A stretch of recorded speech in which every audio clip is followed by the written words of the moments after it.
mula sa ating armed forces. Tumutok sa 1134 kHz AM sa inyong mga radyo at manood online. I-like at i-share ang AFP Radio DWDD Facebook page. Ito ang DWDD Armed Forces Radio, ang boses ng Kawal Pilipino. Mga katropa, alam mo ba na ang DWDD 1134 kHz AFP Radio ay ang opisyal na radio station ng Sandatahang Lakas ng Pilipinas na binubuo ng Army, Navy at Air Force na siyang maghahatid sa inyo ng mga balita mula sa ating Armed Forces at iba pang impormasyon. Mga katropa, hanapin at ilike kami sa Facebook, Twitter at YouTube.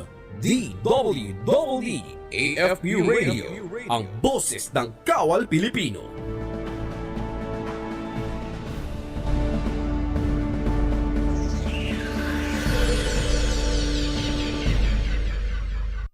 Kayo ay nakatutok sa DWDD AFP Radio. Kami po ay kasapi ng KBP, Kapisanan ng mga Broadcaster ng Pilipinas. Mga katropa, para lagi kang updated sa inyong sandatahang lakas ng Pilipinas, siguraduhin naka-like at follow ka sa AFP Radio DWDD Facebook page at naka-tune in sa 1134 kHz AFP DWDD. Panoorin ang weekly documentary program ng AFP Radio na Ang Inyong Kawal, Sabado alas 8 ng gabi. Simulcast po ito sa inyong Kawal Facebook at YouTube channel. And keep up the good work sa team. Ayan, Media and Civil Affairs Group, CRS AFP, maraming salamat po sa inyo.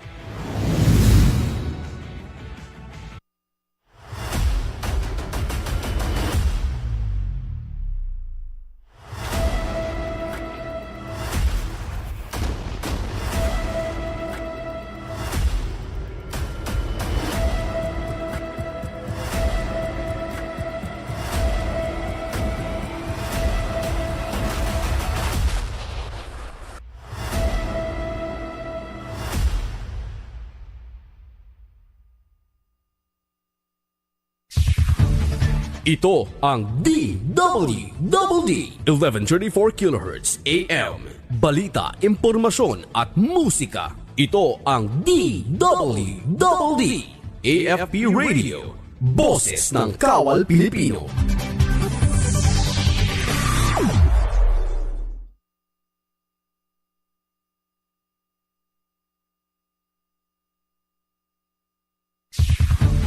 Ito ang DWDD 1134 kHz AM. Balita, impormasyon at musika. Ito ang DWDD AFP Radio, boses ng Kawal Pilipino.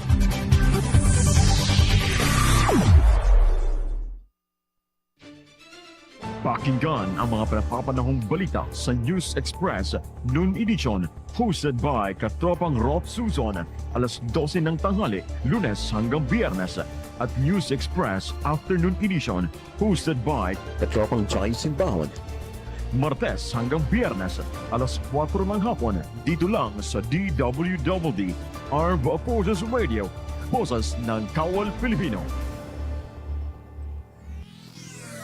Mga pinakamaiinit na balita, mga usap-usapan sa loob at labas ng bansa.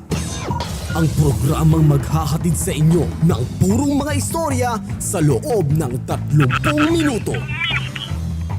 Ito ang News Express Noon Edition.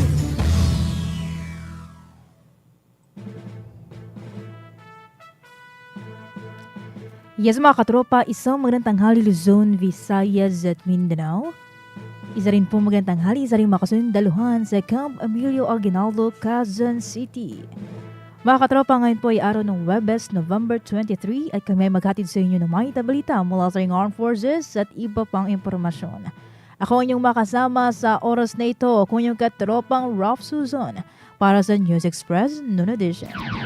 DWDD Armed Forces News. Happy listening po sa mga katropang nakaantabay sa ating himpilan sa radyo 1134 kHz AM Radio at happy viewing naman sa mga nakaantabay at nakatutok sa ating Facebook page AFP Radio DWDD. At mga katropa, ay lagi rin po sana ninyo ang tabayanan ng aming mga bagong episode sa inyong kawal tuwing alas 8 ng gabi na Sabado sa UNTV, your public service channel.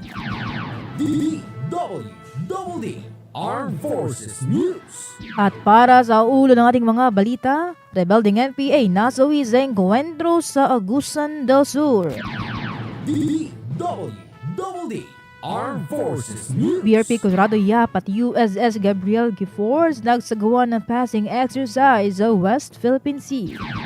DWDD National News. Halaga ng ayudang naihatid ng DSWD sa maapektado ng LPA at shear line sumampa na sa 34 million pesos. DWDD National At News. pinsala ng magnitude 6.8 na lindo sa agrikultura ay umakit na sa 7 million pesos. DWDD Armed Forces News. Sa detalye mabalita mga katropa ay nasuwi ang isang miyembro ng New People's Army matapos ang enkwentro sa Sitio Latay, Barangay Marfil, Rosario, Agusan del Sur. Ay kay 10th Infantry Battalion spokesperson Major Mark Anthony Tito, kinilala ang naturang personalidad sa alias na Jerby at mula sa Regional Centro de Gravidad na Northeastern Mindanao Regional Committee. Na-recover din ang 67 Infantry Battalion ng R4 carbine, cellular phone at backpack nito na may personal na kagamitan. Agad naman nakipag-ugnayan ng tropa sa local government unit ng Rosario upang mabigyan ng disenteng burol at ipinaalam na rin sa pamilya ang insidente. DWDD Armed Forces News. Nagsagawa ng passing exercise ang BRP Conrado Yap PS-39 ng Philippine Navy at USS Gabriel Giffords LCS-10 ng United States Navy sa West Philippine Sea kahapon. Ito ay bahagi na tatlong araw na joint maritime cooperative activity ng Armed Forces of the Philippines at United States Indo-Pacific Command. Nagtagpo ang dalawang barkong pandigma sa kanlurang karagatan ng Lubang Island na naglalayong masubok ang kanilang kapabilidad sa komunikasyon sa isang real-life scenario. Ang US Indo-PACOM ay nagsimula nitong Martes at tatagal hanggang ngayong araw. Armed Forces Radio Report. Mga katropa, mula sa Rizal, tanggapin natin ang ulat ni Katropang Ella patungkol sa wanted sa kaso rapes sa Leyte, laglag sa kamay ng Angono MPS. Maraming salamat katropa, matapos ang mahigit isang buwang pagtatago sa batas na tunton ng mga tauhan ng Angono Municipal Police Station ang isang individual na wanted sa kasong panggagahasa sa Sogod, Southern Leyte. Ito ay makaraang masabat sa kahabaan ng Barangay Pag-asa sa bayan ng Binangonan, lalawigan pa rin ng Rizal. Kinilala ang suspect na si alias Totoy, 37 anyos at itinuturing na rank number 4 most wanted ng nabanggit na probinsya. Batay sa ulat, isang larawan sa social media o networking site ang nagbigay daan upang matukoy ang kinaroroonan ng suspect na ayon din sa impormasyong nasagap ng kapulisan ay nagpalipat-lipat ng tirahan. Sa bisa ng warrant of arrest para sa kasong rape na inilabas ni Honorable Judge Fabio Albao Jr. ng Regional Trial Court Branch 39, 8th Judicial Region ng Sogod, Southern Leyte, si Totoy ay posibleng hindi na rin makalaya dahil sa walang piyansang inirekomenda ng korte laban sa kanya. Ako naman ang inyong katropang Ella Mercado para sa DWDD Armed Forces Radio, boses ng Kawal Pilipino. Maraming salamat Katropang Ella mula yan sa Rizal. DWDD Armed Forces News. Binigyan din naman ng Armed Forces of the Philippines na naayon sa international law ang Joint Maritime Patrol ng Pilipinas at Estados Unidos sa West Philippine Sea. Ito ang pahayag ni AFP spokesperson Colonel Medel Aguilar kasunod ng 3 araw na joint maritime activity ng AFP at US Indo-Pacific Command. Ang aktibidad ay hindi show of force at hindi naglalayong dagdagan ang tensyon sa naturang katubigan. Paliwanag pa ni Colonel Aguilar, ito ay pagpapakita ng determinasyon ng Pilipinas na itaguyod ang sovereign rights at jurisdiksyon ng bansa ng naayon sa International Maritime Conventions na nagsusulong ng mapayapang pagresolba sa maritime conflict. DWDD Armed Forces News. Samantala mga katropa ay nagsagawa ang Philippine Air Force at mga stakeholder nito na nag-leadership literacy at gift-giving activities sa Villamor Air Base Golf Club kahapon. Ang aktibidad ay may temang Gift for Future Leaders, Unwrapping Literacy na naglalayong palakasin ang ugnayan sa pagitan ng PAF at mga kabataan. Kabilang sa highlight ang pamamahagi ng mga material na pang-edukasyon, kabilang na aklat na Avante Dante sa mapiling mag-aaral sa grade school mula sa Vabes. Samantala mga katropa, siniguro ng kasundaluhan ang patuloy na pagpapahalaga sa edukasyon at pagpapaunlad ng mga kabataan. Armed Forces Radio Report. Mula sa Cavite, tanggapin naman natin ang ulat ni Katropang Jen patungkol sa 1 milyong halaga ng suspected shabu kumpiskado, isa ang arestado. Magandang araw katropa, umaabot sa halagang 1 milyong piso ng illegal na droga na kumpiska ng mga tauhan ng Cavite Provincial Drug Enforcement Unit katuwang ang Dasmariñas City Police Station matapos ang sinagawang bypass operation sa barangay Dato Ismail, Dasmariñas City, lalawigan ng Cavite. Resulta ng operation ang pagkakaaresto din sa isang drug suspect na sa pangalan naman ni alias Arman na residente ng nabanggit na barangay. Si Arman ay naaktuang nagbebenta ng suspected shabu sa isang pulis na nagpanggap na pusher buyer kung saan na-recover mula sa suspect ang 4 na piraso ng transparent plastic sachet na illegal na droga at isa pang nakabungkus na suspected shabu na may bigat na 150 gramo. Si Arman ay pinaghaharap na ng kasong paglabag sa Comprehensive Dangerous Drug Act of 2002, samantalang pinapurihan naman ni Cavite Provincial Director Police Colonel Ricardo Jr. ang kanyang mga kapulisyan sa masigasig na kampanya kontra droga sa kanilang probinsya. Kasama pa rin ang buong tropa ng Cavite Press Corps. Ako naman si Katropang Jen Handugan para sa DWDD Armed Forces Radio, Boses ng Kawal Pilipino. Maraming salamat, Katropang Jen. DWDD Armed Forces News. Nagsagawa ang Visayas Command ng Humanitarian Assistance and Disaster Response Operations sa Eastern at Northern Samar. Ang kay Viscom Commander Lieutenant General Benedict Arevalo, 28 HADR teams ang ipinadala upang magsagawa ng preemptive evacuation, search and rescue, road clearing operations, at distribusyon ng relief goods. Kabilang dito ang HADR teams ng 803rd Infantry Brigade kung saan nakapaglikas na 50 pamilya o 312 mga individual sa Katarman, Samar. Habang nakapagsagawa ng preemptive evacuation sa maapektadong residente ang 3rd Infantry Battalion at 19th Infantry Battalion sa Las Navas at Pambuhan sa Northern Samar. Samantalang 43rd Infantry Battalion nagsagawa naman ng road clearing operations sa Katarman at Mondragon, Northern Samar at nang mahagi ng ayuda sa mga biktima. DWDD National News. Sa atin namang pambansang balita ay umabot na sa 34 million pesos na laga ng ayuda ang naihatid ng Department of Social Welfare and Development sa mga lalawigang naapektuhan ng mapag-ulan at bahang dulot ng LPA o Low Pressure Area at Shear Line. Sa pinakahuling tala ng DSWD, kabilang narito ang 920 apektadong barangay sa Bicol Region, Western Visayas, Central Visayas at Eastern Visayas. Samantalang mga katropa, as of November 22 ay umabot na sa higit 193,000 na pamilya o katumbas na higit 700,000 na individual ang naitalang biktima ng kalamidad. Armed Forces Radio Report. Sa iba pang update, tanggapin natin ang ulat ni Katropang Beth patungkol sa WV government agencies, private sectors, People's Organization nagsagawa ng Committee-Based Dialogue Summit. Nagsagawa ng 2 days Community-Based Dialogue o CBD Summit ang mga ahensya ng pamahalaan, pribadong sektor at People's Organization sa Western Visayas kamakailan. Ang nasabing summit ay inorganisa ng Commission on Human Rights o CHR Region 6, katuwang ng Process Foundation Panay Incorporated at kalahok ang Armed Forces of the Philippines, Philippine National Police, CHR 6, National Commission on Higher Indigenous Peoples, INSEP 6, Philippine Coast Guard, Department of Agrarian Reform o DAR 6 at Provincial Government of Iloilo. Mula sa nasabing summit ay ipinapresenta ng mga ahensya ng pamahalaan at pribadong sektor ang mga updates na may kaugnayan sa CBD.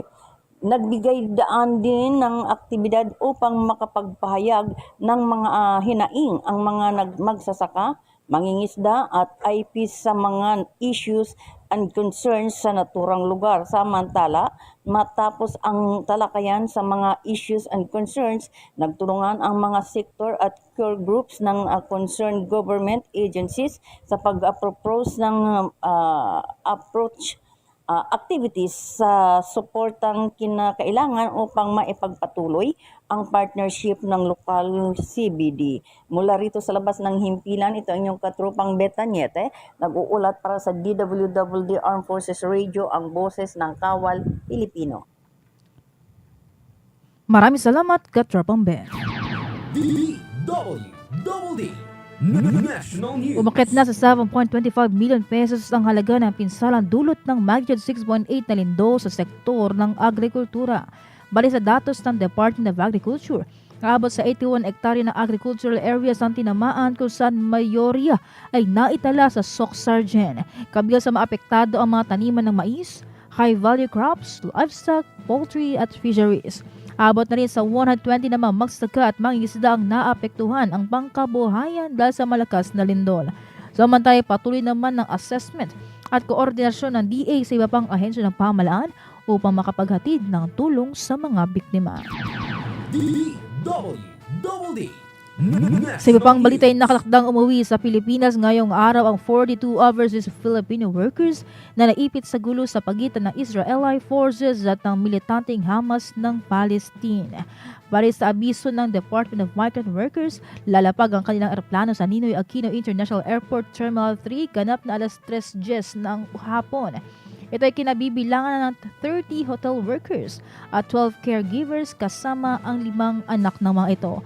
Samantala, makatropa, ito na ang ika-9 na batch ng mga OFW na piniling umuwi sa Pilipinas kasunod ng nagpapatuloy na tensyon sa Israel at Gaza Strip. Armed Forces Radio Report. Nasa kabilang linya naman natin si Katropan Gio. Pakinggan natin ang kanyang ulat patungkol sa third ID na kaisa sa 4th Quarter Development Administration meeting. Yes, katropa, nakisa ang 3rd Infantry Spearhead Division's 4th Quarter Regular Meeting na pinangunahan ng Regional Development Council Region 6, Western Visayas Salwar Conference Room, National Economic and Development Authority Regional Office 6, Iloilo City, Kamakailan. Mula sa nasabing pagpupulong, tinalakay ng committee members ang mga usapin patungkol sa amendments to GSIS law and related laws on retirement packages in the public sector, local government taxation and other revenue generation practices, 2030 Sustainable Development Goals Indicators, Regional Development Report 2022, Regional Development Plan 2023-2028 Results Matrices, Development Administration Sector RMs, Annual Investment Program 2025, and the RDC Resolution Number 51S 2023, and joining the local government units, national government entities, business, academic institutions and the private sector in Central Visayas to support the Green Energy Option Program as a measure to accelerate climate action. Samantala, sa kanyang mensahe, tiniyak ni Major General Marion R. Season, Philippine Army 3rd ID Commander na committed ang kasundaluhan sa patuloy na pakikisa sa NEDA, ibang ahensya ng pamahalaan at stakeholders upang magtatag ng economically stable, progressive at resilient Western Visayas. At yan muna ang mga balita mula sa labas ng himpilan. Ako ang inyong katropang Gio, nagbabalita para sa DWDD AFP Radio, ang boses ng Kawal Pilipino. Maraming salamat, Katropang Gio. DWDD National News. Oras na rin mga katropa ay 12:15 na ng tanghali at kayo po ay patuloy na nakatutok sa ating himpilan sa radyo 1134 kHz at sa ating Facebook page AFP Radio DWDD.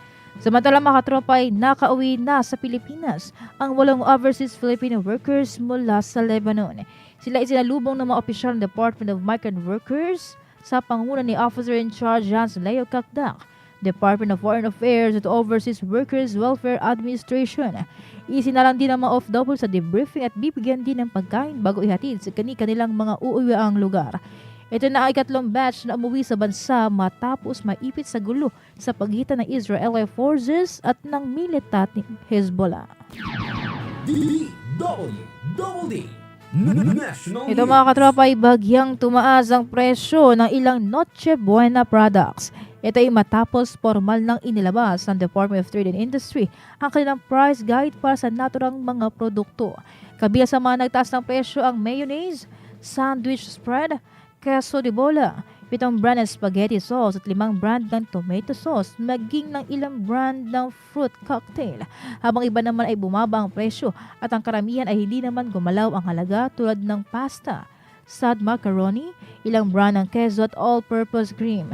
Samantala mga katropa, upang malaman ang detalye hinggil sa presyo ng mga partikular na produkto ay maaari lamang bisitahin ang website o social media pages ng DTI. Armed Forces Radio Report. 101st Infantry Brigade, maring kinundin na ang shooting incident sa Lamaitan City. Pakinggan natin ang ulat mula kay Katropang JR. Yes, Katropa.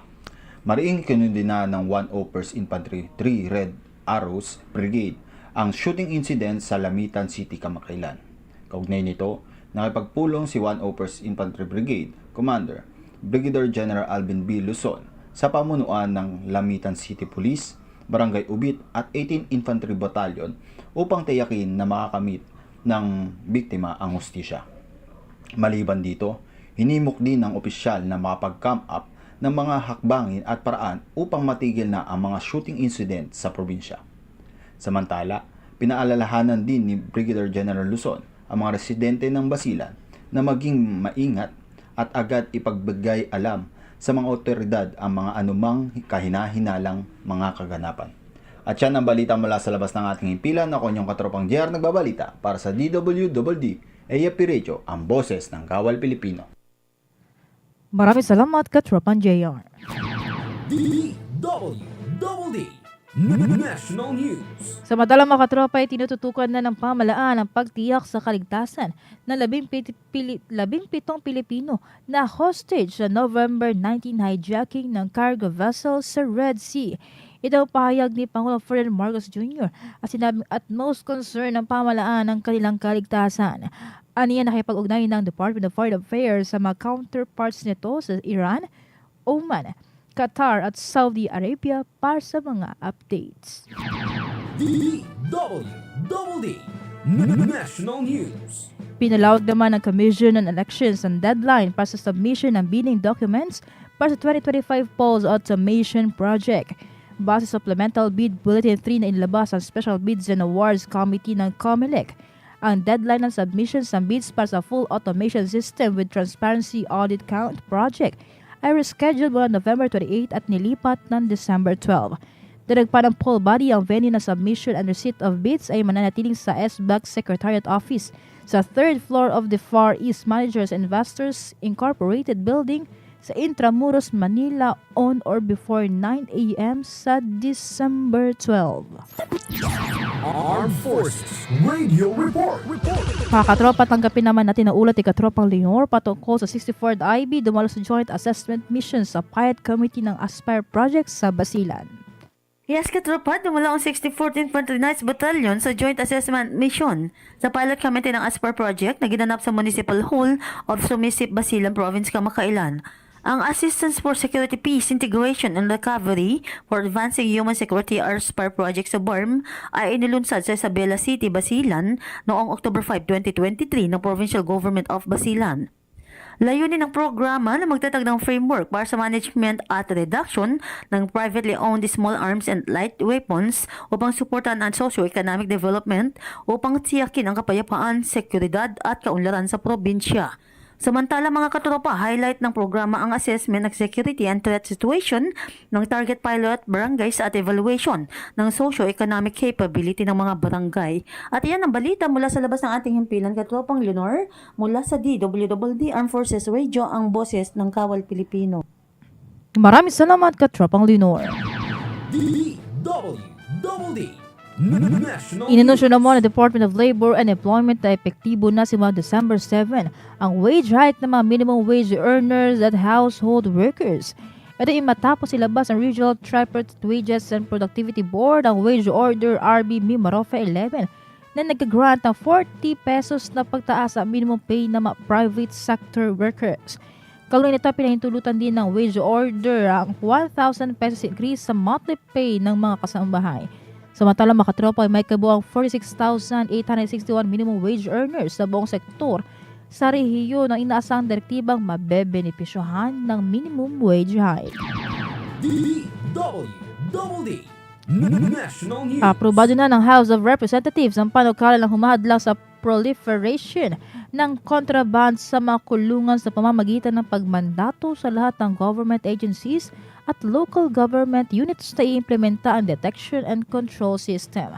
Sa ilalim ng House Bill 9153 o ang Proposed Contraband Detection and Control System Act, isisulong ang 40 years na pagkakulong at 1 milyong pisong multa para sa presong mahuhuling may illegal substances, merchandise at iba pang kontrabando. Samantala, sinabi ni House Committee on Dangerous Drugs Chair Surigao del Norte Representative Robert Ace Barbers, magsisilbing deterrent ang hakbangin para sa mga inmates o detention prisoners na bahagi ng mga buhay nito ang droga at krimen. Armed Forces Radio Report. 553rd ECBD nagsagawa ng rescue operations sa Northern Samar. Panggan natin ang ulat mula kay Katropang Mojic.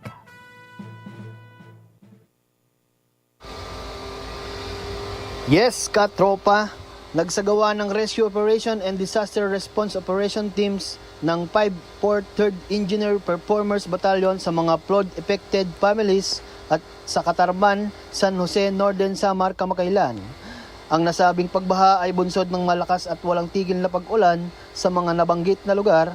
Kaugnay nito dahil sa low pressure area, ang ilang bahagi ng Katarman at San Jose, Northern Samar ay apektado ng pagbaha. Samantala, ilang pamilya na ang na-rescue ng Joint Effort Provincial Disaster Risk Reduction Management ng Northern Samar Bureau of Fire Protection, Philippine Coast Guard at 8th Brigade Infantry Brigade at 5th Engineering Brigade. At yan lamang po ang balita sa labas ng himpilan. Ako po ang inyong katropang Mojic, DWDD AAP Radio, ang boses ng Kawal Pilipino. Maraming salamat, Katropang Mojic. DWDD National News. Sa huli rin pambansang balita, inanunsyo ng mga prison officials na kabilang sa components ng plano ng Bureau of Corrections na i-develop a new beloved prison sa Muntinlupa City sa 2028 ang pagbubukas ng parke. Sa pahayag ni Bucor Director General Gregorio Pio Catapang Jr., sinabi nito na vision ni Justice Secretary Crispin Remulla na gawing open park ang 100 ektaryang lupain mula sa 350 ektarya ng NBP. Samantala, inilantad ang planong parke sa NBP matapos buksan ng Bucor ang pinto nito para sa paggamit ng sunken garden bilang training ground para sa Football Club Bilibid, isang team na binuo ng underprivileged na kabataan at mga anak ng mga PBL. DWDD Armed Forces News. At yan mga katropa, ating mga balita mula sa Armed Forces at muli tayong magsama-sama mamayang hapon para sa iba pang impormasyon. Marami pong salamat sa mga umantabay at tumutok sa ating himpilan sa radyo 1134 kHz at sa ating Facebook page AFP Radio DWDD. Muli ito yung katropang Rough Susan. At ito ang News Express Noon Edition. Hatid sa inyo ng Armed Forces Radio, ang boses ng Kawal Pilipino. Pakinggan ang mga pinapapanahong balita sa News Express Noon Edition, hosted by Katropang Rob Susan, alas 12 ng tanghali, Lunes hanggang Biyernes, at News Express Afternoon Edition, hosted by Katropang Chai Simbawad. Martes hanggang Biyernes, alas 4 ng hapon, dito lang sa DWDD, Armed Forces Radio, boses ng Kawal Pilipino. Kayo ay nakatutok sa DWDD AFP Radio. Kami po ay kasapi ng KBP, Kapisanan